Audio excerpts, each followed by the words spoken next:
এই ব্লগটা হচ্ছে পয়লা বৈশাখের আগের দিনের blog. That means 14th of এপ্রিলে আমার শাশুড়ি মা পয়লা বৈশাখ উপলক্ষে দুটো বেডশিট এনেছিল আমার জন্য। আমি যেহেতু হোয়াইট কালার ভালোবাসি তাই দুটো বেডশিটই হোয়াইট কালার এনেছিল।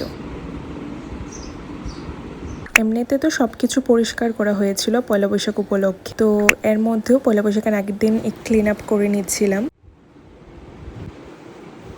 সেই দিনকে ভাইয়ের বাড়ি থেকে প্রসাদ এসেছিল, তো এসে বলছে ওকে নাকি একটু খাইয়ে দিতে। আর ঘরে এমনিতে রান্না হয়েছিল কাঁঠাল তরকারি, আমার ফেভারিট।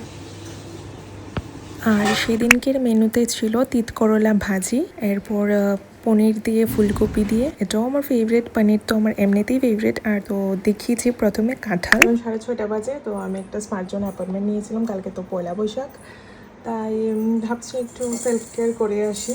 আর চুলের যা 12টা বেজে আছে। বাও বাবা, আরো সাউন্ড করো, আরো সাউন্ড করো। হ্যাঁ, এরকম করাই তো দরকার তোমার। তো এখন উবের করে নিয়েছি, তো চলো। পৌঁছে গেছি আমি স্যালনে। এরপর স্যালনে গিয়ে তো কনসালটেশন হলো, তো উনি বললেন যে ড্যান্ড্রফ ট্রিটমেন্ট করিয়ে নিতে। তো এটাই করলাম। স্পার হলো না। ট্রিটমেন্টের প্রাইসও পড়ছিল 2500 আর স্পার প্রাইস পড়ছিল 2000। তাই আমি বললাম ট্রিটমেন্টই করিয়ে দিন। এরপর বাড়ি এসে ডিনার করে একটা আইসক্রিম খেয়ে নিয়েছি। এরপর ফ্রি হয়ে আমি আমার স্কিন কেয়ারটা করে নিচ্ছিলাম। তখন প্রায় বাজছিল 12:30 AM।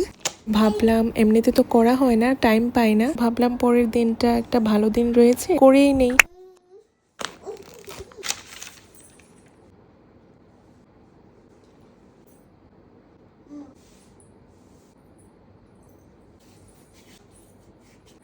আমার স্কিন কেয়ার করা ডান, আর এখন আমি ঘুমিয়ে পড়বো। রাত তো অনেকটাই হয়েছে, তো ভিডিওটা এখানেই এন্ড করছি। See you in the next video. Till then bye, and do like and follow.